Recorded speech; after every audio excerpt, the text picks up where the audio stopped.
Monday, naka-work from home ang Mari at ihatid natin mabilis ang ating bagets. 12:20 p.m. 1 p.m. ang kanyang pasok. So, hatid natin muna. Ang bagets ay super init, guys.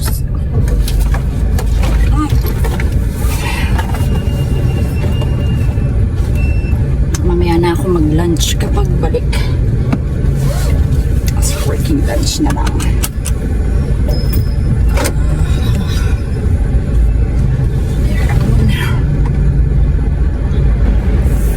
Ito na. Ayaw nito sa camera.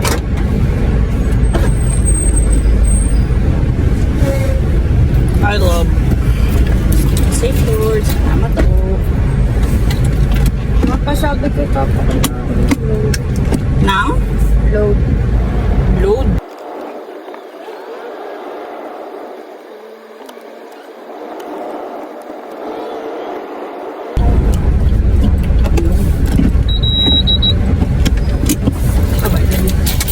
God bless. Ay, ito. Ay, sorry. Ingat lang yung update ka. Ayan, naihatid na natin ang bagets.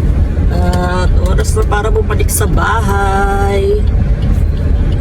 Para mag-online ulit. So yun nga. Ninanamnam ko yung mga ganitong panahon na pwede ko pa siyang ihatid, pwedeng sunduin. So katulad ngayon, pag Monday tsaka Friday naka-work from home ako, thank you sa aking company kasi may gano'ng arrangement. Happy lang, kahit malaki na yung anak ko, high school na, technically kaya niya na talaga. Well, oo, kaya niya na talaga. Dapat kaya niya nang mag-commute, going to school kasi lapit lang naman. Kaya nga lakarin eh, pero kasi syempre mainit, diba? Pero yun, hinatid ko siya sinusundo, syempre for her convenience. Kasi kawawa din naman, daming dala. Mga nanay at tatay na tulad ko na may malalaki ng mga anak, for sure makaka-relate kayo. I-enjoy natin yung mga ganitong panahon, pero yun nga, lapit nang matapos yung ganitong phase, no? Kasi ang lalaki na nila.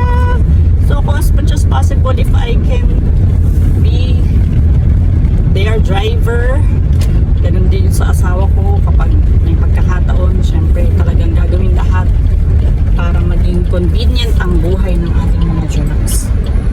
So, yan. That's it. Malapit na ako sa aking bahay. So, I'm a few meters away at makakapag-park na ako. Yan. Maraming salamat sa inyo sa pagsama sa akin. Ito ang typical na lunch break sa akin kapag ako'y naka-work from home. So, this is a typical 12 to 1 p.m. for me.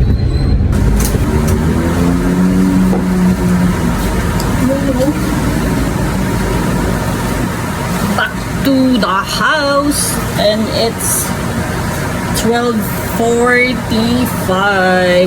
Kain ako sandali, tapos wala ka ng food, tapos kain.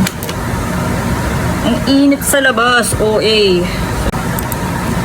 Mabilis lang din namang naihatid si Kulit.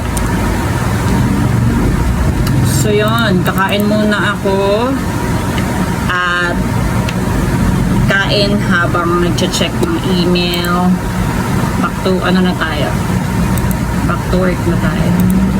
para madaming matapos. Hindi masyadong masaya ang ating lunch. This is luncheon meat and tocino. Sobra lang to sa aming almusal kanina. Para mapasarap, magmangga tayo ang basay. Let's eat! Dessert! Time for dessert!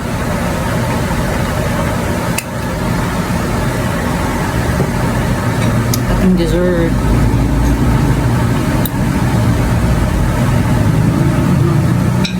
To work. Thanks sa pagsama!